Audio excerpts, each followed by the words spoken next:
Seja bem-vindo ao EnvolveCast.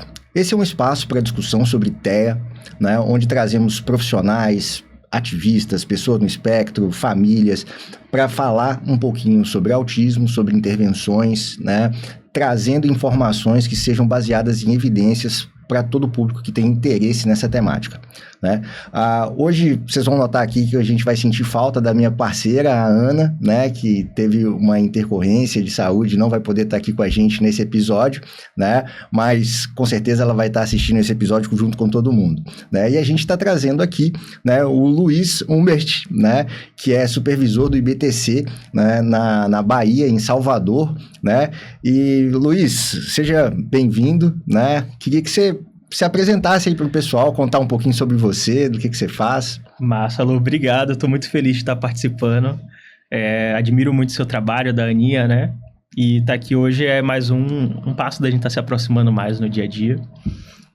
Bom, eu sou psicólogo e atuo lá em Salvador, provendo serviço para pessoas com atraso no desenvolvimento, né? Predominantemente pessoas com diagnóstico de autismo. E eu atuo com uma área bem específica que é com análise do comportamento, né? Então, a gente provém serviços de terapia comportamental para pessoas tanto diagnosticadas muito cedinho, antes dos 5 anos, até adultos também, jovens adultos. Perfeito, né? E lá você atua como supervisor, mas você também faz supervisão, né, para outros profissionais, para outras clínicas no Brasil inteiro, correto? Isso. Lá eu atuo predominantemente já direto com os pacientes, né? Então, a gente com a equipe de terapia comportamental, eu forneço supervisão do caso, avaliação, a gente determina qual é a necessidade do paciente, descreve como vai ser essa intervenção. E como a minha área de expertise maior é sobre problemas de comportamento, que a gente vai falar daqui a pouquinho, eu acabo ajudando alguns profissionais aí no Brasil a desenvolver algumas técnicas, habilidades de avaliação, que é um tópico bem sério, né? Pô, maravilha. E, cara, assim, uma curiosidade. Como é que, né, autismo, ABA, como é que isso entrou na sua vida, cara? Como é que você chegou nessa trajetória? Quem me conhecesse mais novo, assim, no campo, quando eu ainda estava na graduação, eu dizia que eu nunca ia atender, até muito menos atender infância, ou coisa assim. Eu era um cara mais da filosofia. Queria estudar filosofia, da psicologia, uma outra coisa. Mas a gente tem um período na graduação de psicologia que é o estágio, né? E quando eu comecei meu estágio, eu estava na recepção da faculdade e chegou uma família que tinha um filho autista e queria serviços, e na faculdade não fornecia. E eu convidei o professor da época para ver se ele topava da gente a primeira vez fornecer esse serviço lá. E eu me apaixonei pelo campo, eu descobri que eu queria trabalhar com isso, estudei, tive chance de trabalhar com pessoas incríveis, assim, muita sorte na trajetória de conhecer pessoas legais. Boa, legal, né? E no final das contas, né, são essas coisas que vão tornando também nossa trajetória marcante, que vão deixando a gente mais engajado em também produzir mudança na vida dos outros, né? E a gente sabe que é um trabalho que produz uma mudança que é muito significativa, que traz dignidade para as pessoas, isso é super legal, né? Mas vamos lá, né? A gente estava falando aí, você comentou sobre comportamento problema, né? Pensando num público leigo, nas pessoas que, né, não necessariamente são analistas do comportamento, como é que a gente define comportamento problema para análise do comportamento, né? E eu sei que de vez em quando algumas pessoas vão falar comportamento interferente, comportamento problema, junk behavior, né? Dependendo da literatura ali. Qual que é a nomenclatura correta? Como é que a gente pode se referir a isso? E como é que a gente define o que é esse comportamento problema? Cara, que questão boa, né? Os termos, eles vão se diversificando. Eu vejo muito porque a sociedade vai mudando, né? Então, a forma que a gente fala sobre como as pessoas se comportam acaba impactando também a nossa percepção sobre ela, que às vezes causa um estigma. Então, ao longo do desenvolvimento do nosso campo, vários nomes foram dados a esses comportamentos que a gente tem interesse de reduzir, né? Reduzir porque causam algum dano físico à própria pessoa, ou porque quando ela faz, causa um dano físico a uma outra pessoa, ou quando acaba diminuindo a qualidade do ambiente que ela vive, porque ela quebrou a TV, quebrou um objeto que ela gosta de brincar, coloca alguém em risco, né? Ou se coloca em risco de vulnerabilidade no dia a dia. E esses termos, eles vão mudando. Atualmente, na literatura, a gente tem o termo comportamento problema, que é muito utilizado, comportamento interferente que você trouxe. Mas vai sair até daqui a pouco um artigo de um brasileiro chamado Felipe, e que ele está tentando fazer uma nova abordagem de como a gente trabalharia isso. E talvez os melhores termos seria a gente falar que a gente está tratando sobre problemas perigosos ou não perigosos para o indivíduo, e a partir desse conceito a gente entender, né? Porque, por exemplo, uma criança que faz uma birra, que chora, é um comportamento que é interesse da gente colocar em uns níveis que não cause prejuízo para ela, né? Porque chorar é normal. Mas quando a criança chora 2, 3 horas seguidas, fica com dor de garganta, às vezes não consegue participar de uma aula, é uma coisa que geralmente os pais procuram um psicólogo, um profissional para atuar, né? Mas no caso do autismo mesmo, a gente tem coisas que são delicadas. Por exemplo, os comportamentos que a gente chama de estereotipias, que os pacientes eles se engajam no comportamento que eles repetem o tempo inteiro. É um problema? Nem sempre, né? Então, às vezes, nem eles podem ser classificados como alvo de terapia. Eles só são classificados como alvo de terapia quando prejudicam essa pessoa em algum nível. Pois, né? Isso que você está falando é muito interessante, né, cara? Assim, dentro da nossa experiência clínica aqui, em muitas ocasiões a gente lida com comportamentos, né, que são mais estereotipados. Então, vou dar um exemplo do flap, né, que está relacionado a balançar os braços. Sim. Né? E em muitas ocasiões eu vejo que algumas famílias, né, têm uma preocupação em relação a essas estereotipias. É óbvio que essa preocupação é porque também não se sabe exatamente, no caso de uma pessoa leiga, se aquilo pode ser algum problema, se tem algum prejuízo e tudo, mas tem também a questão de um estigma social, né, da criança ter alguns comportamentos que são estereotipias e vão produzir algum efeito ali de notoriedade social, de alguma percepção que pode gerar ali algum estereótipo, algum tipo, né, de preconceito, de exclusão e tudo, né? E, como diferenciar, né, esses comportamentos em termos de risco ou não, né? Por exemplo, um flap, né? Porque normalmente a gente vai ser solicitado pelas famílias, assim, cara, tem como tirar esse comportamento, tem como eliminar esse comportamento, né, do repertório do meu filho e tudo, mas em algumas ocasiões a gente sabe que talvez não tenha essa necessidade, exceto pelo fato de que realmente pode ter em algum momento um estigma social. Nossa, exatamente, porque muitas pessoas acham que quando uma pessoa autista vai para a terapia ela tem um objetivo de normalizá-lo, no sentido de deixar ele igual às outras pessoas, quando não é essa a realidade, né? A terapia tem um objetivo de melhorar a sua qualidade de vida. E, ocasionalmente, quando a gente melhora a qualidade de vida, ele está fazendo alguns comportamentos que todo mundo faz. E aí isso se torna mais normal, entre aspas. Mas não é a ideia da gente diminuir o comportamento dele se balançar as mãos, essas coisas de falar palavras, repetir trechos de filme, essas coisas, às vezes não são alvos de terapia. E como você disse, a família às vezes tem medo de que ele faça isso em público e seja hostilizado, né? Dentro da nossa área, a gente tem alguns parâmetros. Genuíno, né? Total, porque de fato vai ficar mais vulnerável ao bullying, vai ficar mais vulnerável a um olhar estranho na rua. Às vezes, dependendo do que ele repete num contexto, pode ficar muito fora do que é comum e ele também sofreu alguma hostilização, né? Mas a psicologia, de forma geral, né, e a análise do comportamento derivado nesse campo, a gente anda lado a lado de entender o que é que são metas, porque a gente quer melhorar a qualidade de vida, versus que são metas não para o paciente, mas para a sociedade, né? Então, muitas vezes o pai chega com essa queixa e a gente, na verdade, vai psicoeducar o que é isso e tudo. Mas muitas vezes a queixa é real e a gente precisa mudar alguns comportamentos. E aí os critérios são, em geral, quando esse comportamento ele traz algum dano físico para o indivíduo ou para outra pessoa, quando esse comportamento, por estar ocorrendo, está impactando ele de aprender. Então, se esse paciente está numa aula e ele começa a ficar verbalizando trechos de filme sem parar, ele não consegue escutar a instrução da professora, talvez ele aprender quais são os contextos que, ele fazer isso, tipo intervalo, que ele vai ter um tempo livre designado para isso, versus quando a professora está falando, ele tem que prestar atenção, né? Mas a gente também tem que ouvir a população autista, né? Muitos falam como esses comportamentos têm relação com a autorregulação emocional deles, que eles se acalmam quando estão ficando estressados e nervosos.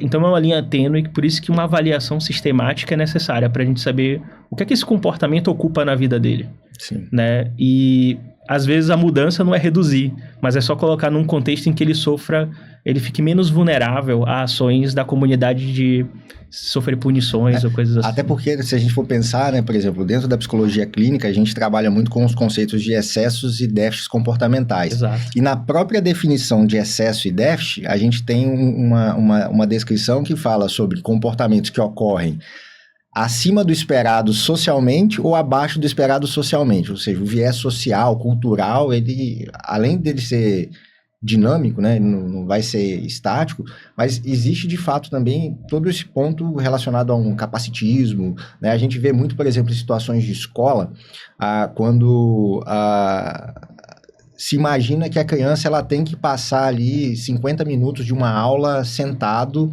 prestando atenção ou minimamente não atrapalhando o resto do ambiente da sala de aula, né? Sendo que, na verdade, não há necessidade real de que ela fique, de fato, sentada.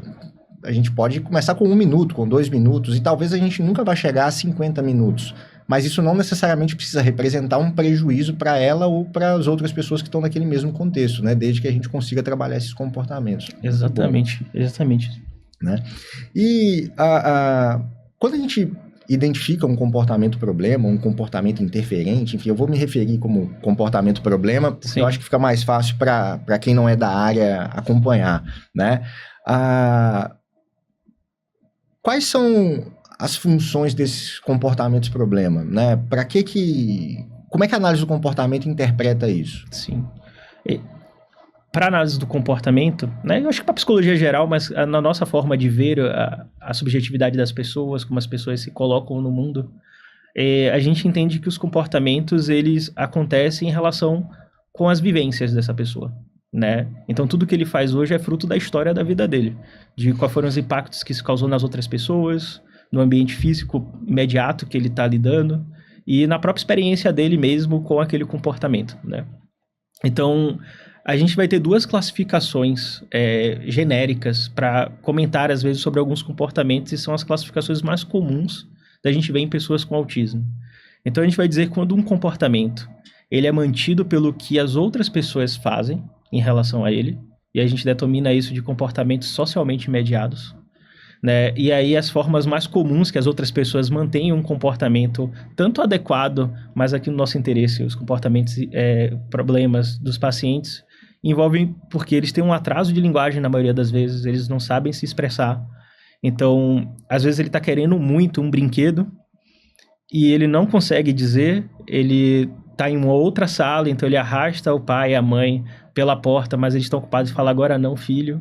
Mas ele, quando começa a se bater ou se morder, a família vai parar, às vezes, necessariamente para acudir, para tentar acalmá-lo, vai começar a falar o que foi, você quer uma água, o que você quer, e vai passeando pelo ambiente.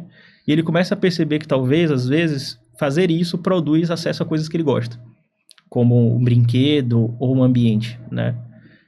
Outras vezes, ele vai perceber que ele não sabe dizer que está cansado, que a atividade não está apropriada para ele, ou que já está há muito tempo naquela coisa, ou as atividades do dia a dia que para ele, porque muitos têm atraso motor, é difícil de executar, que também a dificuldade social não entende que aquilo é importante a longo prazo, por exemplo, higiene pessoal, escovar o dente, né?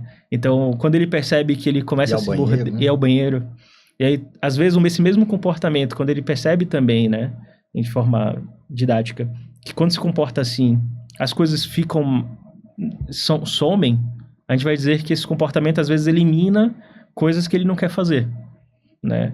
E aí, quando eu digo sabe, é num sentido assim, não é que ele sabe no sentido do que ele fala que vai fazer isso com esse propósito, mas as coisas melhoram quando se comporta assim, e isso é um fenômeno psicológico comum, a gente vai dizer que ele está inconsciente fazendo isso, mas isso impacta ele, quando ele se morde, apesar de sentir uma dor imediata, ele sente um alívio relacionado a diminuir o custo das coisas que ele tem que fazer. Tanto que a maioria das intervenções é substituir esses comportamentos por uma forma eficaz de comunicar para as pessoas, eu quero um intervalo, eu quero brinquedo, eu quero brincar com você, porque às vezes o comportamento problema produz a aproximação das pessoas. Às vezes pode ser um não quero, né? Pode ser um não quero algo. Mas esses são os mais tratáveis.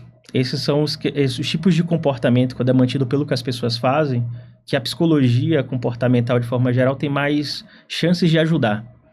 É o que a gente tem mais estudos, que já tem essas coisas de comunicação para serem ensinadas, e que a gente observa que há uma redução significativa quando os pais ou os terapeutas começam a mostrar outras formas de conseguir essas mudanças no mundo, né?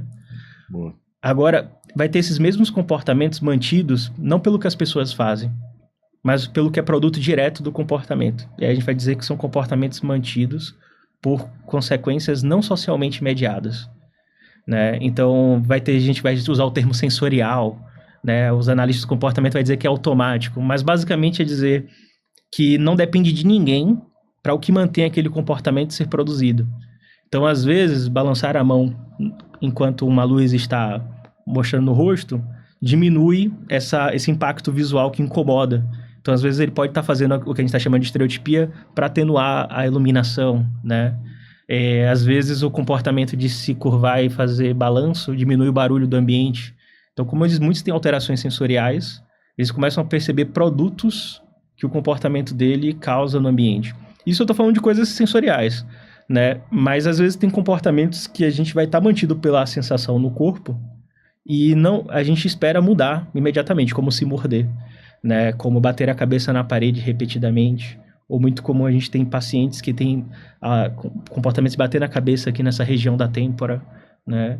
E percebe-se que ele faz isso inclusive quando está sozinho. Se olhar pela câmera ou se olhar pela fechadura, ele vai estar lá no quarto sozinho e fazendo. Então não é o que o pai ou a mãe fez, ou o que a professora fez, ou alguém fez. É um produto direto no corpo dele que ele mesmo produz.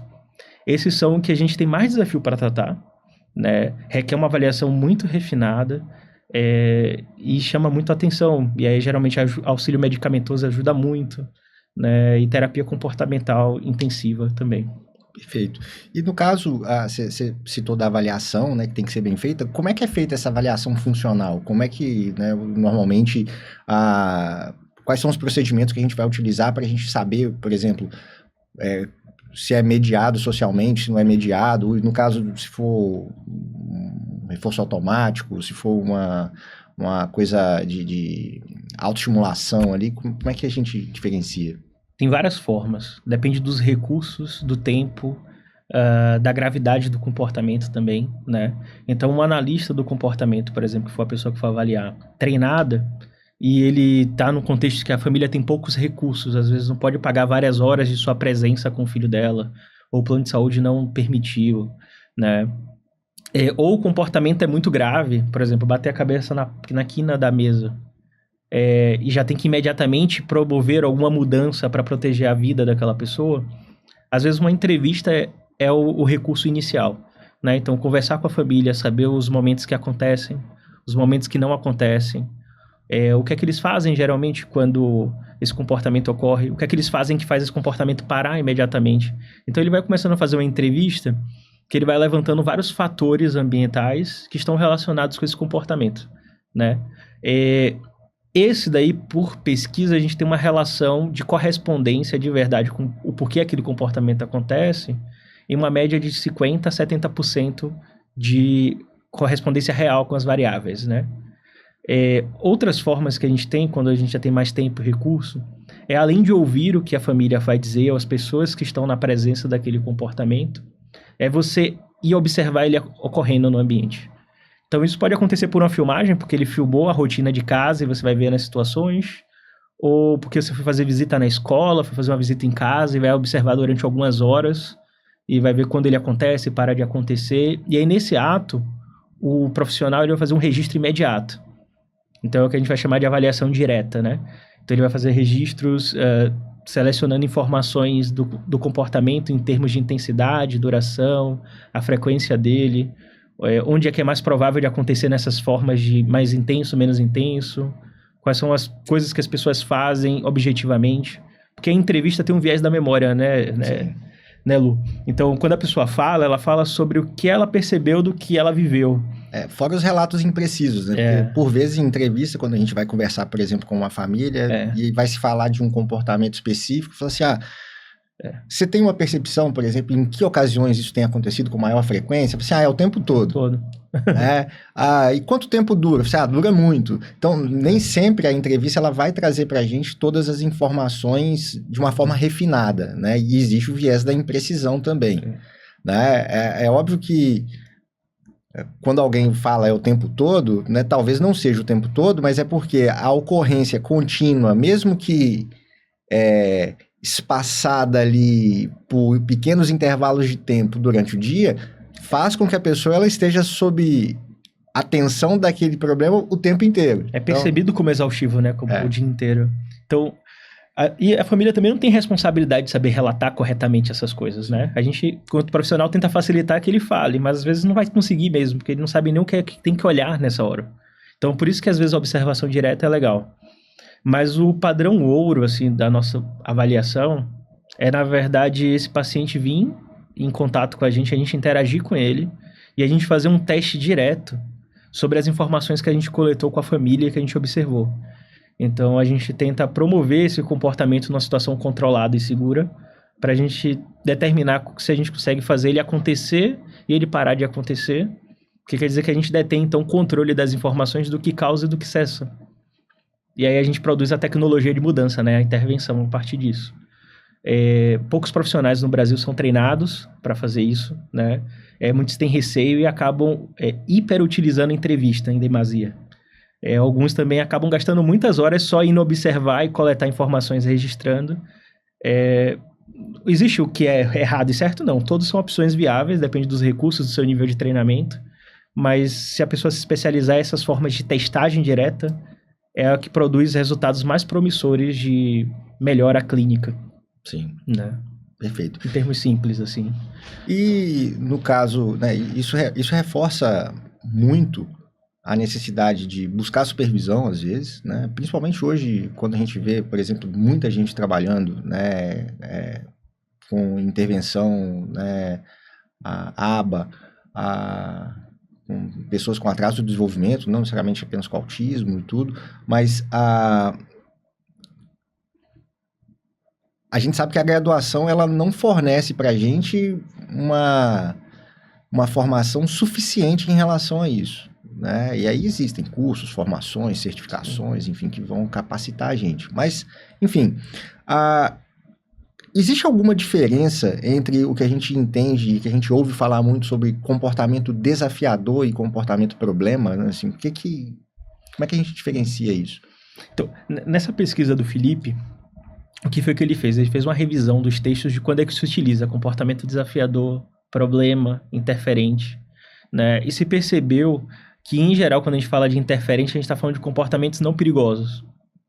Então, o choro, a birra, a resistência para uma tarefa, essas coisas assim que não vão trazer um impacto necessariamente físico ou cognitivo imediato para aquela pessoa, né? Em longo prazo, talvez sim. E os desafiadores e o problema, eles costumam, na literatura, serem utilizados mais para os comportamentos perigosos, né? O se machucar, ou machucar alguém, ou destruir a propriedade de alto ou baixo valor, né? São essa classificação. Por isso até que ele está propondo, então, que seria melhor a gente classificar em não perigosos e perigosos. Mas são todos sinônimos, né? Cada um vai utilizando o que faz mais sentido para aquela família, né? E isso vai facilitando a comunicação entre os profissionais e a família. Eu creio que a variedade de termos impacta muito mais o campo profissional. Porque se cada um usar um termo diferente, depois para a gente reunir as informações do que as pessoas andam fazendo, causa confusão, né? E aí muitas vezes a gente vai estar falando da mesma coisa com nomes diferentes. Exato. Ou, enfim, dando, como a gente estava falando outra hora, nome novo para cachorro velho, e, enfim, que tem esse ponto também. Mas, beleza, né? Então, primeiro o comportamento problema ocorre, a gente vai fazer uma avaliação sobre esse comportamento problema para identificar ali o que mantém, o que né, explica esse comportamento está acontecendo. A partir daí, então, a gente vai fazer um plano de intervenção. Né? Como é que normalmente é feito esse plano de intervenção? Como é que isso é estruturado? Né? E você pode dar algum exemplo de algumas estratégias para reduzir comportamento problema? Posso. Eu gostaria até de dar um ponto antes, assim. Perfeito. Eu diria que a avaliação, antes de a gente começar a intervenção e tudo, começa na admissão, né? Então, a admissão desse paciente no serviço, ela requer você fazer um rastreio prévio se você possuir algumas coisas. Como você falou, treinamento, experiência com aquilo, né? Se aquilo cabe à sua área de atuação ou não, que é o que a gente vai estar chamando sempre de escopo de prática e escopo de competência. Então, o escopo de prática é aquilo que sua profissão te habilita a fazer, né? Então, se o paciente tem um problema de dente, não vai ser lá na psicologia que a gente vai tratar, né? Se ele tem... Talvez só para dessensibilizar, para ele conseguir sentar na cadeira do dentista. Para ir, né? Mas a cárie em si não vai ser o psicólogo que vai tratar, né? Nós, analistas do comportamento aqui, trabalhamos com essa população. Você provavelmente clinicou muitos anos, não vai ser seu caso, mas no meu caso, eu sou psicólogo, o meu conselho profissional me habilita a trabalhar com questões de saúde mental como um todo. Mas se chega um paciente para mim com depressão, ideações suicidas, e ele é desenvolvimento típico, eu não vou assumir. Porque apesar de estar dentro do que minha credencial permite, eu não tenho treinamento, então eu não tenho escopo de competência para estar com isso, né? Então, é muito comum na nossa área que o autismo ele é uma coisa que impacta várias áreas da vida dessa pessoa.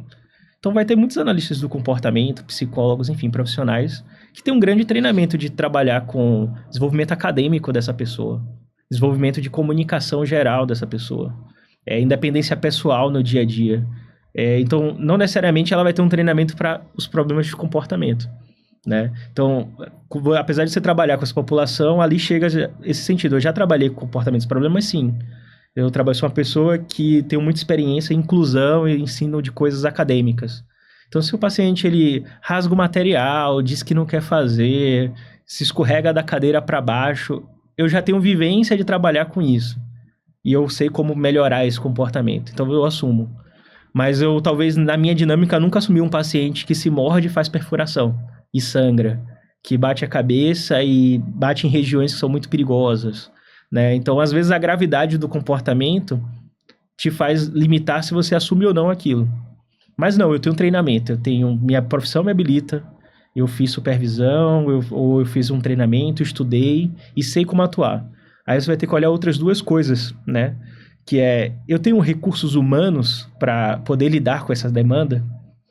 Por exemplo, você e a Aninha são super especializados nesse campo também, podem ajudar várias famílias. Mas, apesar de tudo, vocês ocupam um cargo grande que é da avaliação, do planejamento, de como a intervenção vai acontecer. Mas se o profissional que vai estar no dia a dia com o paciente, ele não tiver treinamento de como saber se proteger numa situação de crise, ou ele não se sente bem de estar lidando com essa demanda porque fica muito preocupado com o paciente e não consegue manter a calma, por exemplo, né? Pré-requisitos emocionais, não sei. Apesar de você ter competência de treinamento e saber o que fazer, sua profissão te habilitar, você não tem recurso humano para lidar com aquela pessoa. Às vezes você até tem mas aquele paciente precisa de 3, simultaneamente para se manter seguro, né? Às vezes a gente então tem tanto a expertise, a gente tem o recurso humano, mas a gente não tem recurso ambiental. Então, você tem um ambiente apropriado para receber esse paciente. Sua clínica, ela é uma clínica que é toda de vidro, que as coisas que ele pode quebrar e se machucar, vão machucar ele imediatamente, ou é uma clínica feita para essa população, que os móveis conseguem sair rapidamente, que as paredes podem ser ou não acolchoadas, mas vidraçaria é pouca, ou se tem vidraçaria, ela tem película de proteção que impede as coisas de acontecer, né? Então, às vezes, eu vejo muito casos graves, que tem equipes especializadas que não conseguem dar conta, porque às vezes atende em domicílio, e a casa não é preparada para lidar com esse comportamento. Sim. Então, ele precisa de um centro que tem um ambiente apropriado, né? Às vezes, equipamento de seguranças, o tapete de proteção para, se ele for pro chão, não machucar a cabeça, de você ter casaco, luvas para não se machucar numa interação dessa. Então, esses detalhes têm que ser olhados, né? Isso é legal, porque você teve a oportunidade de conhecer a Involve, né? Então, e é uma coisa que para nós ajudou bastante, assim, em termos de estruturação do ambiente, que é ter uma pessoa da arquitetura, né? Que tem uma formação em neuroarquitetura, que sabe planejar um ambiente de modo que ele fique apropriado para esse público, né? Então, você tem um chão que tem tatame, que você tem colchão de segurança, você tem toda uma estrutura para isso. Então, por exemplo, eu lembro de muitos anos, a gente teve uma situação de uma criança que ela pegou o dedinho na porta e enfim, foi um acidente entre crianças ali, inusitado, enfim, que não teve nenhuma intercorrência maior, né? Mas que diante daquele evento, motivou a gente, assim, a partir de hoje todas as portas vão ser de correr, né? Porque tem menos risco de você prender um dedo, de você machucar, porque com criança você, obviamente, está sujeito a esse tipo de risco, né? Assim, e ainda mais quando você tem um número maior de pessoas dentro do mesmo ambiente, você corre maior risco dessas coisas acontecerem. E esse planejamento do ambiente, e muitas vezes até o planejamento do ambiente familiar, né? Exato. Assim, pensando em termos de como aquele ambiente ele pode estar organizado, em termos de estimulação, até para melhorar a qualidade de sono. Tem uma galera que estuda isso e acaba sendo bacana. O ambiente físico impacta todo o restante, né? Como você está falando. Então, na admissão, a gente tem que olhar esses detalhes. Eu tenho experiência ou não, tenho formação ou não, se tenho, eu tenho equipe, se eu tenho um ambiente preparado para isso. Ok, tenho. Então, essa pessoa vai ser admitida para avaliação formal agora, né? E aí, quando passa pela essa avaliação formal que a gente discutiu, que tem várias formas de acontecer e de complexidades, a intervenção começa. E quando eu visitei a Envolve, a gente reviu algumas coisas também lá juntos. Uma das coisas principais que vocês têm lá, já bem sistematizado, por exemplo, e é essencial em qualquer serviço, é o que a gente chama de protocolo de conduta, né? Então, a partir dessa avaliação, o clínico vai selecionar o que tem de melhor na literatura, geralmente para tratar a necessidade daquele paciente. Mas só a intervenção não é suficiente. Ele tem que documentar tudo, né? Então, ele tem que documentar para todo mundo saber que comportamentos são esses que são de interesse, quando é que esse comportamento acontece, quando ele não acontece, se ele acontece, como é o curso natural de evolução dele. Então, nem todo paciente já começa se batendo no chão. Às vezes ele começa com a reclamação, com um grunhido. Uma esquiva. Com uma agitação psicomotora de andar muito ativo pelo ambiente.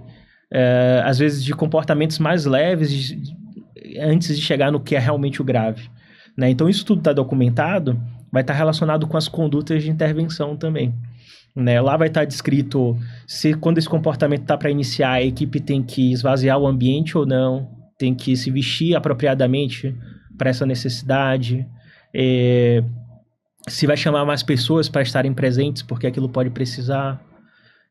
Até onde a gente vai com o tratamento e não vai focar tanto na segurança, porque esse paciente não está se colocando no risco imediato de vida. Então, as intervenções começam aí, nesse processo. Tudo tem que estar descrito nesse protocolo, né? Então, por exemplo, um paciente que se morde porque ele não sabe dizer o que ele quer, a primeira intervenção que a gente faz é o que a gente chama de treino de comunicação funcional. Então, é basicamente ensinar um gesto, ou tocar numa figura, ou, às vezes, um movimento que ele já faz, mas que vai sinalizar para todo mundo o que é que ele está querendo, né? E quando ele fizer isso, ele imediatamente consegue ter acesso àquilo que ele tinha com aquele comportamento problema. Isso é um exemplo de uma intervenção simples que é cotidiana, né? Então, a pessoa lá nesse protocolo vai estar descrito qual é o ambiente que é mais provável de acontecer o problema e como é que você ensina esse paciente a fazer, né? Então, qual vai ser os apoios que você dá? Você vai dizer para ele falar? Ou você vai pegar a mão dele e ajudar ele a tocar numa figura? Como é que você vai tirar esse apoio até ele fazer isso sozinho, né? Isso tudo vai estar lá. Mas, assim, mesmo que a gente tenha esse planejamento lindo, que a gente vai ensinar como ele falar, como a gente vai reagir quando ele pedir de uma forma que não é esperada, ele evolui para um comportamento muito grave. Tem que ter lá também ter um protocolo de segurança. Então, quais são as condutas, às vezes físicas, que a gente vai adotar com esse paciente para ele não se machucar, né? Porque antigamente, essas pessoas, quando se engajavam nesses comportamentos, elas são retiradas do ambiente clínico. Elas iam para o hospital, ou a família tinha que buscar, porque a clínica não dá conta e fala para o pai e para a mãe entrar, para ficar. Então, mas quando a equipe tem um treinamento de segurança, de como lidar com isso, a gente pode estabilizar esse paciente na própria sessão e ele retorna imediatamente para o que vai realmente melhorar a vida dele, que é aprender o que tem que ser feito, ao invés de se comportar assim, né? Então, a intervenção ela se delineia a partir desse protocolo de conduta, que é todo determinado a partir da avaliação, né? Então, se o comportamento é mantido pelo que as outras pessoas fazem, o principal tratamento de escolha é criar um sistema de comunicação que, mesmo que não seja universal ou que todas as pessoas entendam, aquela pessoa consegue se engajar imediatamente e resolver o problema. Então, se é levantar uma mão, vai ser isso. Se é tocar uma figura, vai ser isso, mesmo que a figura seja em branco. Seja ele fazer um grunhido que ele já faz, ou ele falar uma palavra que ele consegue reproduzir. Ou se ele realmente fala, ele consegue a gente ensinar para ele a falar a frase ou a palavra, eu quero, me dá. ou se é um item específico, o nome do item, é a nossa meta. Eu quero intervalo, eu não quero, né? Esse vai ser o alvo. Depois disso, o grande desafio é ensinar ele a tolerar quando a gente vai dizer, cara, não vai poder agora brincar com o tablet, ou a gente não vai poder agora ir no McDonald's ou passear de carro, né? E aí as técnicas envolvem, a gente às vezes dá a previsão visual para ele, de quando é que vai poder novamente. A gente está preparado para negar e sustentar a negativa para ele ver que isso às vezes não está produzindo mais a saída, né? São vários caminhos que tem que tomar cuidado, né? Para não expor o paciente a risco, mas é uma frustração planejada, vamos dizer assim. E de uma forma geral, cada estratégia dessa ela vai ser personalizada de acordo com o perfil desse paciente. Totalmente. Perfeito. Né? E qual é o risco que existe, por exemplo, se esse manejo ele for feito de forma errada? Se for um manejo inadequado? Por exemplo, o terapeuta ele não está preparado, eventualmente o ambiente não está preparado. Quais são os principais riscos assim, que você percebe? A gente já vê na TV, né? Às vezes abre qualquer canal, às vezes a gente vê que um professor acabou machucando um aluno, tanto intencionalmente, às vezes, porque realmente não estava preparado emocionalmente para estar naquela condição, ou às vezes sem querer mesmo, tentando fazer o seu melhor, machucou. Né? Às vezes a gente vê os próprios terapeutas também em algumas clínicas na TV passando, e tudo isso se dá porque no Brasil a gente está começando agora a discutir como manter a segurança física dessas pessoas em ambientes não hospitalares, né? Existem vários modelos hoje que a gente chama de segurança em crises agressivas necessariamente. Então tem um modelo daqui de São Paulo, né, da capital do Grupo Método de São Paulo, eles têm um modelo que eles ensinam. O SCA, né? Que é o SCA, que mudou recentemente o nome que eu ainda não gravei exatamente. Eu também não. Tem um modelo internacional que chegou no Brasil tem uns 4 anos, chamado de PCM. Tem vários modelos também de outros estados americanos que tem algumas pessoas treinando aqui. E basicamente o que é que esses modelos eles se propõem? Que as pessoas saibam, primeiro, como evadir numa situação, porque a melhor proteção na maioria das vezes é não se aproximar, você se afastar. Se é inevitável se afastar de um comportamento, ou porque o próprio comportamento da pessoa é o risco dela estar se batendo, por exemplo, como é que a gente pode reduzir seu movimento temporariamente, de uma forma que não cause dor, né, e que seja digna para aquela pessoa, até que ela se acalme novamente, né? Então, os riscos de quando a pessoa não tem um treinamento é que ela vai fazer o melhor dela, às vezes o melhor piora, né? Muitas famílias que eu já conheci, depois que aprendem a como manejar, antes elas faziam práticas como levar o filho para o quarto e deitar sobre ele na cama, né? De, às vezes, colocar ele vestido com a camisa de manga e abraçar bem forte. Isso, às vezes, tem risco, que a pessoa pode sufocar na cama. Se você é muito pesado e você deita sobre seu filho, isso pode acabar obstruindo as vias respiratórias e ele ir a óbito, né? Às vezes, se você, na melhor das intenções, segura o braço dele, dependendo se for numa articulação, pode quebrar um punho, você pode quebrar um braço, né? E se, sem querer, a forma que você manipula causa dor, em vez dessa pessoa se acalmar, ela se agita e fica ainda se colocando mais em risco ainda, né? Então, quando essas pessoas têm treinamento, a maioria das vezes o que acontece? A gente consegue levar esse nosso paciente a se acalmar mais rápido e voltar para o que vai melhorar a vida dele, que é, né, aprender aquela habilidade que está precisando, necessariamente. Boa. Faz sentido? Você pensa assim também? Com certeza, né? Assim, e a gente até estava falando ontem, né? Assim, o quanto hoje, de forma geral, nós não estamos preparados com equipamentos de segurança para essas situações, né? Inclusive, se tiver algum investidor aí, o Luiz tem ótimas ideias aí sobre como produzir equipamentos de segurança para crises que sejam adaptados para a nossa realidade, que a gente está sempre adaptando, vai usar uma coisa que é para outra finalidade, né? Sei lá, um capacete, um escudo, né? Que normalmente não são tão anatômicos, não são tão práticos, não permitem ali uma segurança que vai viabilizar. Mas, pensando nessa perspectiva, né? Então, veja, se a gente está falando, né, que existem riscos por uma intervenção inadequada, eu tenho que partir do pressuposto que, na maior parte do tempo, essa criança está com a família, né? Como é que a gente faz para poder preparar a família para isso, porque no final das contas, como ela vai passar a maior parte do tempo com essa criança, é provável que a maior parte das ocasiões em que esse tipo de comportamento aconteça vai ser na presença da família, né? E aí, como é que a gente participa dessa família? Como é que a gente engaja eles nesse processo, né? Assim, a gente fala muito de psicoeducação, mas eu queria que você falasse um pouquinho disso. É uma coisa complexa, porque muitas vezes a família chega muito machucada de um histórico de tratamentos que não funcionaram, né? Então eu observo que muitas vezes a gente dá uma orientação e ela não segue, não é porque a nossa orientação não necessariamente foi boa, mas porque ela já seguiu muitas orientações e isso não mudou efetivamente a vida dela. O que é que hoje nas pesquisas se demonstra? É que a gente oriente a família ao mínimo para manter essa pessoa minimamente segura no ambiente natural, que a gente comece a intervenção no ambiente especializado para obter algum nível de controle e sucesso sobre aquele comportamento.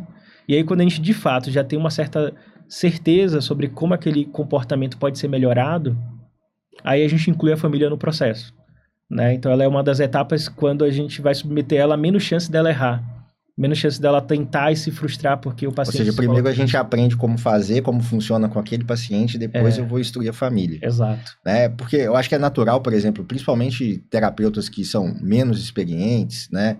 Que ficam sob uma pressão muito grande de produzir resultado rápido, e a gente sabe que resultado não necessariamente é rápido, né? Muitos resultados são bem demorados, assim, né? Mas naquela ânsia ali de dar uma resposta, de dar uma satisfação para a família de que, cara, eu estou trabalhando, estou fazendo isso, normalmente se antecipam com orientações que muitas vezes são baseadas ainda em hipóteses, não tem certeza do que vai acontecer. E aí, em curto prazo, a família tenta, não dá certo, e de certa forma vai diminuindo a confiança sobre o que você descreve, né?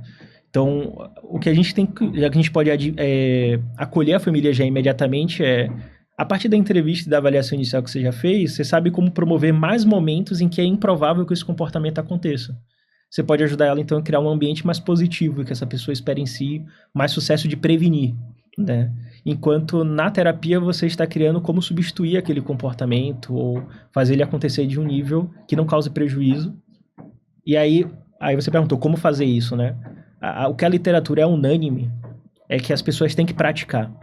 Então, às vezes, um erro das orientações parentais é só entregar um papel. Sim. Ou fazer uma reunião e só comentar o que tem que ser feito em casa. Então, esse mecanismo de instrução verbal ou escrita é legal e importante. Mas o que a literatura mostra que é mais eficaz é, além de eu falar o que fazer, eu descrever o que fazer no papel, eu simular o que deve ser feito. Uhum. Então, você fingir ser o filho dela e reagindo como o filho dela geralmente faz e pedir para ela fazer o que você acabou de orientar. Perfeito. Aí ela tenta, aí o que ela fez certo a gente vai descrever, o que ela não foi ainda tão legal a gente vai falar como pode ser feito e fazer isso até o que a gente chama de maestria, né? Então, ela até na situação simulada fazer sem erro. Acho muito engraçado, porque às vezes eu vou fazer um treinamento com a família e a gente coloca coisas, a gente começa a perceber que vai precisar incluir coisas que não estavam no protocolo do que a gente estava orientando ela. Na própria simulação, às vezes a família fica emocionalmente muito instável, tem vontade de chorar, ou a voz, ou acaba agindo de uma forma meio intensa com o paciente, falando de um tom de voz às vezes mais elevado, que vai causar mais estresse, ou mais duro, né? Então, quando a gente pratica, a gente consegue mexer na qualidade de como aquilo vai ser executado, e não só o fato de ser feito. Né? E as pessoas pecam, às vezes, de não criar momentos de prática, tanto simulada, ou às vezes de prática na própria clínica que esse pai pode vir e fazer na sua frente com o filho dela, por exemplo. Sim. Uma outra coisa que eu percebo em relação a isso é quando às vezes as pessoas dão uma orientação e depois não verificam se aquilo foi feito, se não foi feito, se seguiu, se não seguiu. Às vezes a gente pode, por exemplo, eu já vi muitas situações em que a gente pede uma folha de registro e não é nem que o pai esqueceu de fazer ou de trazer, você esquece de pedir, né? E aí a gente acaba percebendo que assim, a gente também não reforça o comportamento de engajamento da família na terapia, né? Nem sempre é a responsabilidade da família, às vezes é a responsabilidade do terapeuta também. A gente mesmo não mostra que aquilo é importante de ser feito, né? Ou de simplificar ao máximo, porque a gente desconsidera às vezes a complexidade que aquilo vai ter para a família, você não sabe...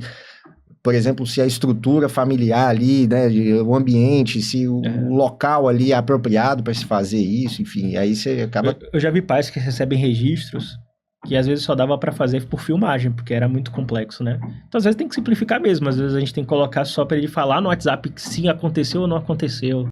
Ou se ele marcar no papel no fim do dia o quão grave foi na percepção dele. Sim. Mas vai ter pais que conseguem, de fato, marcar a quantidade certinha, no horário, né? Como você falou, a gente tem que adaptar para a realidade dele e acompanhar, né? Sim. Acompanhar. E no caso das escolas, cara? Porque a escola é um outro contexto tão relevante Sim. quanto a família. Sim. Eu creio, Lu, que o problema das escolas principal é que a gente às vezes sobrecarrega muito o professor, né? Então, a escola enquanto instituição, eu creio que ela tem que repensar um pouco as coisas. Porque às vezes o professor está sozinho, com 30 alunos na sala, e ainda chegam 1, 2, 3 psicólogos, dependendo da quantidade de alunos ali de inclusão, para falar várias coisas específicas para fazer com aquele aluno, né? Então, o professor se sente sobrecarregado. Então, assim como a gente tem que conseguir fazer coisas palpáveis para a família, a gente tem que conseguir fazer coisas palpáveis, pelo momento, para os professores também, né? E, às vezes, isso envolve a necessidade da gente perceber que a escola precisa colocar um acompanhante terapêutico para auxiliar o professor nas orientações que a gente está fornecendo, né? Que por lei tem direito. Então, às vezes, a gente consegue diversificar as orientações do que aquela pessoa vai fazer individualmente com o aluno versus o que vai ser a responsabilidade principal do professor, né? Eu creio que o acesso à escola é o que os profissionais precisam para também começar a criar estratégias que são mais factíveis para aquele ambiente. Eu já vi pessoas falando assim, é porque o professor tem que dar atenção a cada 5 minutos para esse aluno. Mas ele também tem que cumprir o plano de aula, ele tem que pegar o material dos outros alunos, daquele próprio aluno. Então, trata-se como se fosse uma aula particular, né? E não vai ser. Exato. Então, eu creio que sair da caixinha para a realidade escolar é um ponto, e a gente acolher esses professores em termos do excesso de trabalho que eles são impostos, né? E, a partir disso, a gente também criar justificativas de quais são os apoios necessários. E aí, muita gente confunde o papel desse acompanhante. Então, as escolas, às vezes, não fornecem, porque elas não entendem que ele, então, vai sobrecarregar o professor, que vai dar a oportunidade desse aluno aprender as coisas que precisa aprender e cada vez mais ser independente, né? E como você falou, assim, às vezes o tempo de um aluno vai ser 5 minutos na sala. Quem é que vai ficar os outros 45 com ele fazendo outras coisas que são importantes, mas talvez não diretamente na aula expositiva, né? Talvez numa sala de apoio ou fazendo alguma coisa alternativa ali. Isso a gente pode dar para desdobrar isso em N coisas, né? Porque se a gente pegar, por exemplo, falar sobre metodologia de ensino, já é um ponto, né? Mas eu acho que é sensacional esse ponto que você traz em relação ao papel do acompanhante terapêutico. Sim. Né? Que realmente, assim, a gente vê que é desconsiderado muitas vezes, né, o impacto que vai ter sobre o professor, que pode ter sobre a turma, né? E aí, isso acaba virando um ciclo, né? Em que esse professor sobrecarregado, isso começa a comprometer a qualidade do trabalho dele, porque é inviável, e aí você não tem um acompanhante terapêutico, às vezes, né? E quando você tem esse acompanhante terapêutico, né, que as pessoas às vezes confundem também como se ele fosse apenas uma babá ali que vai acompanhar, e não é, né? Ele tem uma função específica de mediar comportamento, né, de adaptar algum material, de produzir condições para que ele consiga executar ali Exato. o mínimo possível, né? Quando você não tem tudo isso bem preparado, você fortalece processos de exclusão. E aí, dentro do tópico que a gente está tratando de problema de comportamento, como é que um aluno que não fala, que não compreende exatamente algumas coisas, não vai ter problemas de comportamento no ambiente assim, sem suporte, né? E aí tem um contexto também, o que é que as escolas podem fazer? Muitas vezes a gente vê que esse aluno vai precisar de uma redução de carga horária inicial para reduzir esses comportamentos e retornar gradativamente para a escola de uma forma mais efetiva, porque muitas vezes estão traumatizados, né? Às vezes os pais relatam de estar no caminho para a escola e o paciente, o aluno, né, do caso da escola, começar a chorar no caminho. De recusar de entrar, de estar lá dentro e já estar querendo sair e ir embora mais cedo, né? Então, muitas vezes a intervenção vai ser focal, vai ser ir para a escola, cumprimentar o professor e ir embora, ir na escola, fazer uma atividade adaptada com o acompanhante e assim que finalizar isso, ele poder pedir adequadamente para ir embora em vez de se morder, se bater, quebrar coisas ou coisas assim, de comportamentos graves. Recente a gente teve um caso de uma criança que ela tinha comportamentos agressivos na escola e a consequência para esse comportamento era ser mandado para casa. Uhum. Logo ele aprendeu rapidamente, né? Opa, se eu quero ir para casa, que é onde tem as coisas que eu gosto, né? Onde eu tenho ali a TV, eu tenho tablet, eu tenho videogame, eu tenho meus brinquedos, eu tenho N outras possibilidades. Sim. Beleza, vou fazer isso então, eu sei como fazer. Mas justamente porque esse ambiente não foi bem preparado, né? Foi preparado. Perfeito. E se os profissionais entrarem na escola, eles conseguem ajudar de como preparar melhor, deixar esse ambiente mais atrativo para aquele aluno, né? Se o professor tiver tempo também para poder fazer um planejamento disso. E como você falou, da segurança. Aí muitas vezes eles expulsam o aluno do dia da escola porque eles não sabem Ou da como escola, manejar. às vezes, né? Ou da escola, porque eles não têm esse treinamento de condutas, de como é que eu reduzo um comportamento emergencial ali de crise, né? Então ele chamou os pais para ir para a escola, levar o aluno de volta para casa. E às vezes contacta isso, né? Que esse realmente é o que fortalece o comportamento, ir para casa. Então, não dá para focar só na redução, às vezes a gente tem que focar na remodelagem de tudo. Sim. Porque o ambiente de ensino ineficaz é fonte para problemas de comportamento, né? Então a gente não vai tratar o problema, a gente trata o ambiente de ensino ineficaz nesse sentido, né? Sim. É complexo, Você né? cria um ambiente mais favorável, né? É. Enfim, você mexe lá na contingência, né? Ah, assim, resguardando, cara, assim, de forma anônima, assim, tem algum caso que para você foi marcante, assim, em relação ao comportamento problema, intervenção em aba? Tiveram muitos. Todo paciente marca a gente de uma forma diferente, né? Eu tenho, talvez os que mais me marcaram foram casos meio que de insucessos clínicos, de uma certa forma, às vezes por falta de recurso dessas coisas que a gente falou, né? Às vezes não tem uma pessoa preparada naquela situação, o ambiente não ser passível do tratamento acontecer como seria o melhor cenário. Eu tive um caso recentemente de um adulto, nível 3 de suporte não verbal e com atraso intelectual muito significativo, que não tinha nenhum sistema de comunicação e ele começou com intervenção tardia, ele começou com terapia comportamental aos 17 anos, né? E ele estava indo num caminho interessante, ele tinha acabado de aprender a usar um sistema básico para pedir 3 ou 4 coisas que ele gostava de comer, ele estava começando a aprender coisas relacionadas a como se divertir, ter habilidades de lazer, e ele passou por um trauma subindo no elevador, e ele se recusou a sair de casa, né? E aí ele se recusou de sair de casa e ele pegou e ficou com tanto medo que ele não saía do quarto. E aí a gente teve que fazer intervenções domiciliares. Então eu mesmo fui atender na casa dele. Eu diretamente fui atendê-lo. Eu ia 3 vezes na semana para poder fazer algumas propostas. E o ambiente não era favorável para algumas coisas que a intervenção precisava. E ele tinha 1,90 m, 120 quilos, muito forte. E com esse histórico de se morder quando ficava frustrado e bater a cabeça na parede. Então as intervenções não poderiam de forma nenhuma fornecer algum tipo de frustração ao nível de acontecer esses comportamentos, porque a gente não tinha recurso lá para lidar com isso.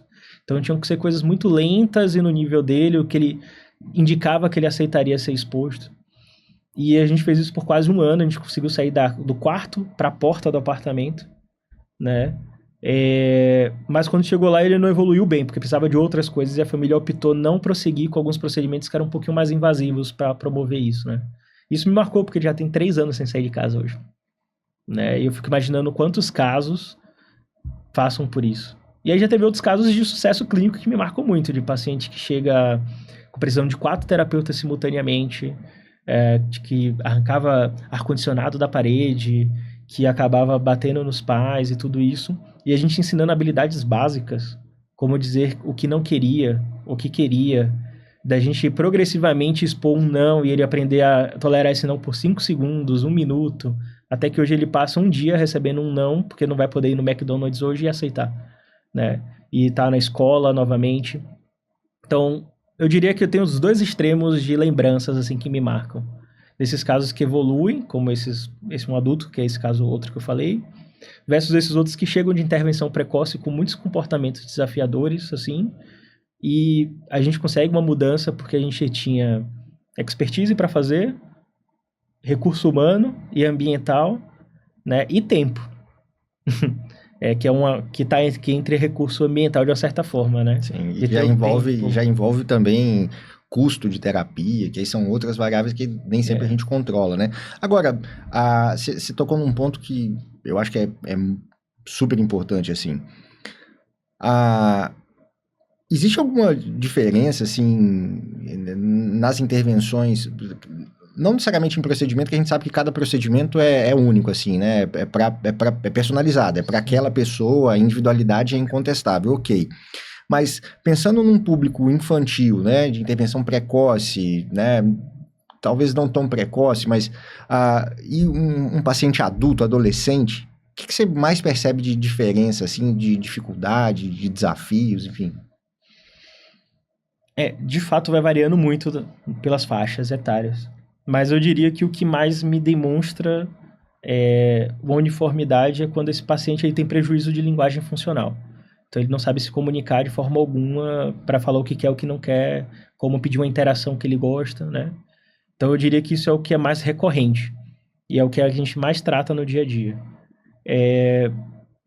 Então existe hoje até um modelo que a gente chama de análise do comportamento preventiva, que é, se a gente já sabe, que você fez as perguntas do início, né? Que a maioria dos comportamentos acontecem por acesso a um item, ou que acontecem por causa de uma fuga de uma atividade que não quer, seja cotidiana ou acadêmica, ou por acesso à atenção dos adultos ou dos pares. Então, talvez as primeiras coisas que a gente tem que colocar no programa de tratamento é ensinar o mínimo que é: eu quero isso, eu não quero, e eu quero, por exemplo, brincar com você.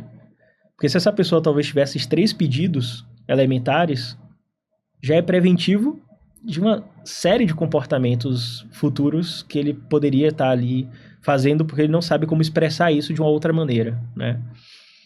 O que eu observo muitas vezes, e a gente tem muito no dia a dia, e acaba aparecendo mais na adultez, é pacientes nível 3 com esses mesmos prejuízos, e que a gente não veio trabalhando desde a infância, por exemplo, com dessensibilização de cuidados médicos. Então eles chegam na adultez sem conseguir entrar no consultório, sem ser auscultado, sem aferir a pressão, ou sem conseguir abrir a boca para a pessoa olhar minimamente se tem uma cárie ou não. E aí eles têm que ser submetidos a coisas mais invasivas como sedação, contenção mecânica mesmo na maca, né? Então, eu vejo hoje 2 caminhos. Eu me preocupo hoje nos tratamentos muito de ensinar a comunicação básica e me preocupar com coisas que só são um problema quando a gente já está vivendo, né? Um outro caso que me marcou recentemente que a gente teve que dessensibilizar. Um paciente que teve que ficar internado no hospital porque ele precisava tomar um remédio, se eu não me engano era por causa de uma bactéria, e ele não aceitava cápsula. E só quando precisou que a gente percebeu isso. Ele teve que ser internado porque então teve que ser venoso a medicação. Porque não tinha as outras formas de administrar que ele poderia consumir, né? Então, que coisa básica que talvez a gente possa começar todo dia um pouco a trabalhar, né? E as famílias se preocupam com isso às vezes quando é muito extremo, mas às vezes é uma coisa que se passa no dia a dia. Então, pacientes que têm que aprender a tolerar uma máquina de cortar cabelo, tem que aprender a tolerar tomar comprimidos, usar seringa, permitir um exame médico básico quando ele for no pediatra, porque senão o que é que acontece? Os profissionais de saúde não têm treinamento para isso e acabam investigando as necessidades do paciente pela escuta da queixa clínica do pai e da mãe, que acaba ficando incompleto, né? Sim. Então eu diria que tem essas 2 coisas que é desde a infância à adultez: comunicação básica e cuidados médicos básicos. Isso é essencial, né? O restante a gente vai desenvolvendo dependendo do nível. Independência pessoal de autocuidado, questões acadêmicas, né? Mas o que previne problema de comportamento na minha vida é ele receber tratamento que precisa quando está com dor e poder acessar serviços que previnem dor, um ponto. E saber pedir o básico das necessidades dele, de que seja da interação com o outro, das coisas que ele gosta, do que ele não quer que aconteça. Nossa. Eu diria que esses 2 currículos são básicos na vida de pessoas com TEA ou com atraso geral, assim. Sim.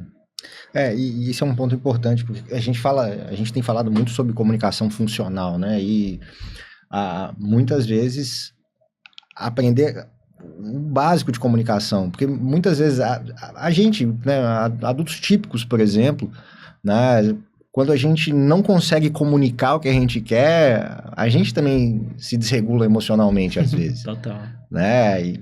por outras razões, às vezes, que a gente não consegue, né? Assim, não necessariamente que a gente não sabe descrever, mas às vezes a gente prevê consequências que vão ser ruins se eu falar de tal forma, enfim, Sim. né? Mas a comunicação funcional, né, tá ficando muito claro, assim, sobre qual é a importância dela e que talvez seja o caminho mais simples, até porque não vai requerer, muitas vezes, nenhuma tecnologia, exceto seu próprio organismo, né? Sim. Mas levando em consideração que a fala, né, a comunicação, ela não necessariamente precisa ser vocal, né? Ela pode ser gestual, ela pode ser mediada por algum instrumento, por alguma tecnologia, enfim, né? Isso é super, super legal. E tudo simultaneamente, né? Sim. Os amigos fonoaudiólogos ajudam muito com isso, mas às vezes a gente ajuda também os fonoaudiólogos a pensar em algumas possibilidades imediatas e eles também acatam. Um caso que eu já tive que ele tinha comportamentos assim porque ele queria ir na cozinha e comer. Só que ele não falava, ele só começava a bater nas coisas, alguns horários do dia, e a família falava, não é porque ele tá com fome. E aí se tentou ensinar pra ele a figura, um gesto, ele não foi. Aí a gente falou assim, vamos ensinar ele a só pegar o prato na cozinha e te entregar na sua mão. Essa vai ser a comunicação, né? E aí no primeiro momento foi isso, e depois ele conseguiu aprender outra coisa. Então, às vezes, é um gesto mecânico do dia a dia. Começou pelo mais simples. Né? Tem que ser uma coisa que faça sentido para ele e que as pessoas entendam logo, né? E aí foi uma situação que foi importante ouvir a família. Porque, olhando ao geral, a gente percebia e a família, no primeiro momento, falava assim, do nada ele começa a bater em tudo, né? Mas aí a gente começou a rastrear o horário da última refeição. Aí a pessoa falou, não, ele começa a ficar com fome, ele não sabe te puxar para ir para frente da geladeira ou ir pegar as coisas para comer sozinho, então ele aguarda você botar no prato. Né? Isso é uma coisa legal, né? E é legal que, principalmente nessas ocasiões em que a consequência ela é mediada por outra pessoa, é a pessoa também estar sensível. Porque a regra normalmente né? Tipo assim, seu filho tá ali quietinho, deixa eu aproveitar para descansar. Muitas vezes a gente não valoriza os horários e os momentos em que eles estão tendo comportamentos adequados. Aí ele começa a fazer alguma coisa, ele começa a bater, é onde a gente vai, opa, peraí, vou ter que intervir. E muitas vezes, eu lembro de um caso, eu conto isso sempre, eu contava isso em sala de aula, quando a Malu, minha filha, né, hoje ela tá com 18 anos, tá fazendo psicologia e tal, mas já foi um bebê, né? E aí, um dia eu tava em casa planejando aula, fazendo slide e tal, para poder dar uma aula, e aí ela tava fazendo desfraude. Uhum. E ela virou para mim e falou assim, pai, vamos brincar? Eu falei, filho, o papai tá fazendo aula aqui, depois que o papai terminar, o papai levanta para brincar. Passou um tempinho, pai, vamos brincar? Filho, o papai tá aqui, assim, trabalhando, tô ferrado aqui, daqui a pouco eu vou levantar para brincar com você. Isso ela tentou algumas vezes, e depois ela virou e falou assim, pai, quero ir no banheiro. Imediatamente, levanta, vai lá e tal, e leva, senta no vaso, porque tá no desfraude, eu preciso... Sim. Imediatamente, o que ela fez? Na hora que terminou de fazer o xixi, agora você vai brincar? Porque na cabeça dela, assim, eu levantei, né? Eu só ia levantar quando eu acabasse. Sim. Por que pra eu ir ao banheiro que você levanta? Beleza. Eu falei, não, filho, o papai não terminou e tal. A partir desse dia, em várias ocasiões, ela não me pedia mais pra brincar. Ela me pedia pra ir ao banheiro. Aí chegava no banheiro, como é que eu comecei a detectar isso? Eu chegava no banheiro, não tinha nenhuma gota de xixi, nem cocô, nem nada. E aí a gente vai percebendo, opa, peraí, eu preciso olhar que aqui a função desse comportamento de pedir para ir ao banheiro, né, e acaba virando muitas vezes um comportamento problema se eu não tiver essa condição de falar, vamos brincar. Né? Exatamente. Facilita. Totalmente. Engraçado isso, né? E é isso, no dia a dia a gente sem querer vai instalando esses comportamentos que depois a gente vai precisar mudar, né? E eu fico muito sentido quando a gente fala sobre essas coisas, né? A gente conversou antes, a gente também fica assim, porque a gente precisa, sem querer, pressionar a família a ficar hipervigilante, sendo que já tem um cotidiano que na maioria das vezes é muito cansativo, né? E isso o problema é que isso é um fato, na verdade, né? Então, por mais que a gente sabe que a família tá cansada, tá desgastada, sofre abusos da sociedade de forma geral, você teve um cuidado, a gente tem um cuidado em geral com criança típica, extensivo até os 3 anos. Depois dali as coisas começam a ficar já um pouco mais distribuídas as responsabilidades de autocuidado, né? Tem muitos pacientes que 20 anos, o mesmo cuidado que uma pessoa que tem um filho típico só viveu os 3 primeiros anos da vida daquela outra pessoa. Sim. né? Mas é uma condição que é da vida dessas famílias, né? E por isso que a gente faz orientações adaptadas e tudo, mas eles têm que estar atentos, a gente ajuda eles a ficarem atentos para não ficar pior, né? E já ajuda muito pensar no início da nossa conversa aqui, quando a gente começa a definir comportamentos perigosos e não perigosos. Exato. Né? Porque, eventualmente, no comportamento perigoso, naturalmente a intervenção ela precisa ser mais emergencial. Num comportamento não perigoso, eu posso talvez ter um pouco mais de paciência para eu pensar numa estratégia viável para resolver aquilo. Para todo mundo. Né? E, ao mesmo tempo, a gente sabe que não vai ser resolvido da noite para o dia, né? Isso não existe e tal. Né? E, assim, o que você considera como cuidados éticos, assim, para um profissional que vai intervir com comportamento problema? Eu vou falar da nossa área, né? Da psicologia, assim, tudo de terapia comportamental. Eu acho que o primeiro cuidado ético é quando receber uma demanda, ter certeza que é uma questão psicológica, né? Comportamental. Então, descartar primeiro causas médicas. Uhum. Então, às vezes tem um paciente que está se batendo no próprio rosto, descartar que não está com uma dor de dente, que não tem alguma otite, que não tem alguma outra coisa que o médico vai investigar necessariamente, né? Então, esses são detalhes que a gente tem que tomar cuidado, porque às vezes parte da intervenção comportamental envolve impor algumas mudanças do ambiente. Se essa pessoa, na verdade, ela só está sentindo dor, nada que você vai fazer vai funcionar. Eu tive um caso nesse sentido. Era uma criança pequena, assim, né, intervenção precoce ainda, antes de 5 anos. Me falha a memória aqui agora da idade exata na ocasião que isso aconteceu. E ele tinha uma estereotipia de se balançar sempre com a mão no ouvido.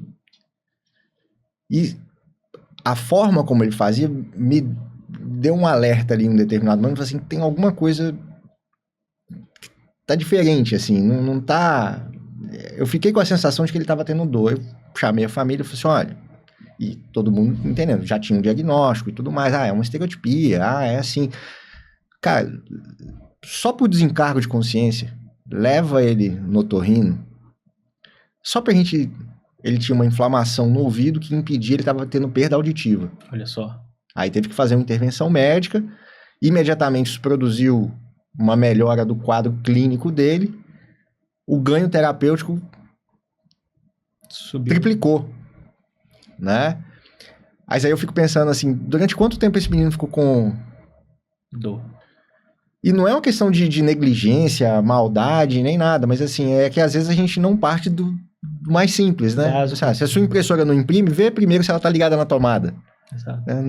Depois você vai ver as coisas mais complexas, né? Enfim. Então essas coisas biológicas básicas que a gente não consegue intervir, a gente tem que descartar. Aí você falou, agora eu me lembrei de um caso também que é interessante, que eu vivi, de um menino de 7 anos, que eu já atendia, e ele começou um comportamento muito frequente de pegar no pênis. Então ele pegava no pênis, ele se deitava e ficava numa posição de bruços e se roçando no chão, assim. E a mãe tava, não só a mãe, o pai também, extremamente preocupado, falando assim, nossa, vai começar uma sexualidade precoce, ele já tá se masturbando agora com 7 anos, e ele tá fazendo isso em qualquer lugar. Tá na escola, ele tá indo pro chão, às vezes ele tá baixando o shortzinho fazendo, né? E aí eu tomei esse cuidado primeiro e falei assim, mas antes da gente intervir, vai só no pediatra pra ver se não tem nada. Ela falou, não, eu já olhei, aí eu limpo todo dia. Quando foi no pediatra e fez uma cultura, ele tava com fungo. E é assim que tratou esse fungo, sumiu o comportamento, cara. Então, era uma coisa que... É que é muito fácil confundir algumas coisas com alguma estereotipia, com alguma outra coisa... Tudo cai... Sem querer, às vezes, os pacientes são colocados em uma situação de negligência por falta de acesso básico, Sim. né? Então, quando você falou, assim, cuidados éticos, o primeiro cuidado ético que a gente tem que ter também, depois é pressupor que esse paciente, ele pode já ter passado por um trauma na vida dele. Então, muitas vezes a gente vai ter um paciente que a gente tá tendo problemas de comportamento e a gente vai precisar bloquear, mas ele já passou, às vezes, por um abuso na terapia anterior, que usava restrições físicas excessivamente ou redirecionamentos físicos excessivos. E, às vezes, eles têm questões sensoriais, né, que impactam isso. Às vezes, abuso mesmo de outras ordens, né, sexuais, etc. Então, a gente considerar que essa pessoa ela pode hoje também estar com comportamentos, problemas intensificados, porque está revivendo situações traumáticas durante a terapia, é uma coisa que tem que ser vista, né? Por isso que investigar a história de vida dele, estar atento, é importante. E a gente fazer coisas que minimizem, então, retraumas nessa hora.